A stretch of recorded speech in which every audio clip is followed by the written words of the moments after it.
పశ్చిమ గోదావరి జిల్లా పాలకొల్లో ఘనంగా సర్ ఆర్థర్ కాటన్ జయంతి వేడుక నిర్వహించారు. సర్ ఆర్థర్ కాటన్ జయంతిని పురస్కరించుకుని Palakollu irrigation AE section office కార్యాలయంలో సాగునీటి సంఘాల ఆధ్వర్యంలో ఈ వేడుకను చేపట్టారు. ఇందులో భాగంగా కాటన్ విగ్రహానికి మాజీ MLC అంగర్ Rammohan, Palakollu distributor committee అధ్యక్షుడు పెనుమచ్చ రాంభద్రరాజు, కూటమి నాయకులు పూలమాలలు వేసి ఘనంగా నివాళులర్పించారు. గోదావరి జిల్లాల ప్రాణ ప్రదాత కాటన్ దొరికి జోహార్ కాటన్ దొర, జోహార్ కాటన్ దొర, జోహార్ కాటన్ దొర, జోహార్ జోహార్.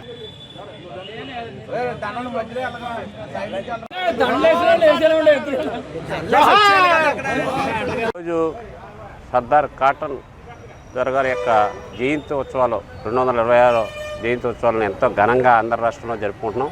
ఈవేళ ఈ ఉభయ గోదావరి జిల్లాలో ఇంత సస్యశ్యామలంగా పంటలు పండుతున్నాయంటే మనం ఇతర రాష్ట్రాలకి, ఇతర జిల్లాలకు ఆదర్శంగా ఉన్నామంటే దానికి కారణం కాటన్ గారు. ఆ మహానుభావుడు చేసినటువంటి సేవలు ఎప్పుడు కూడా మర్చిపోం. ప్రధానంగా మనం ఈ ఉభయ గోదావరి జిల్లాలలో ఎప్పుడు కూడా మర్చిపోరు. ఈవేళ మన భూములు 50 లక్షలు, 60 లక్షలు, కోటి రూపాయలు అమ్ముతున్నాయంటే దానికి కారణం ఆ మహానుభావుడే. ఇటువంటి మహానుభావుడి యొక్క ఆనాడు చర్యలే మనం ఈవేళ కడుపు నిండా అన్నం తింటున్నాం. మనం అంటే అన్నం పెట్టే జిల్లాలుగా పేరుంది. వెస్ట్ ఈస్ట్ అంటే మంచి నీళ్ళు అడిగితే మజ్జిగిస్తారనే గౌరవం కూడా నేర్పినటువంటి మహానుభావుడు ఆయన ఎప్పుడు కూడా మరవకుండా ఆయన జయంతోత్సవాలను ఘనంగా జరుపుకోవాలి. ఆయన ఆశయాలకు అందరం కూడా రైతాంగం అంతపజేయాలి. పెద్ద ఎత్తున పాలకొల్లు రైతాంగ నాయకులందరూ కూడా ఈ కార్యక్రమంలో పాల్పంచుకోవడం గర్వంగా ఫీల్ అవుతున్నామని. సర్దార్ ఆర్థర్ కాటన్ 226వ జయంతి సందర్భంగా ఈ రోజున కూటమి నాయకులందరూ కూడా పెద్ద ఎత్తున అందరూ కూడా పూలదండలతో ఆయన్ని స్మరించుకున్నాం.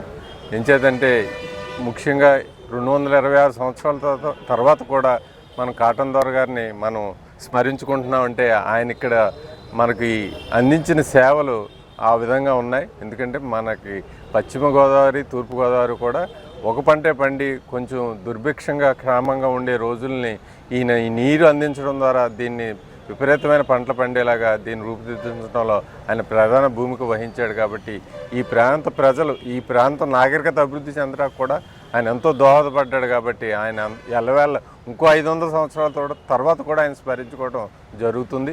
అలాగే ఈ ప్రాంత ప్రజలు ఎప్పుడూ కాటన్ దొర గారిని మర్చిపోరు. మేము మరొకసారి ఆయనకి ఘనమైన నివాళులు అర్పిస్తూ సెలవు తీసుకుంటాం.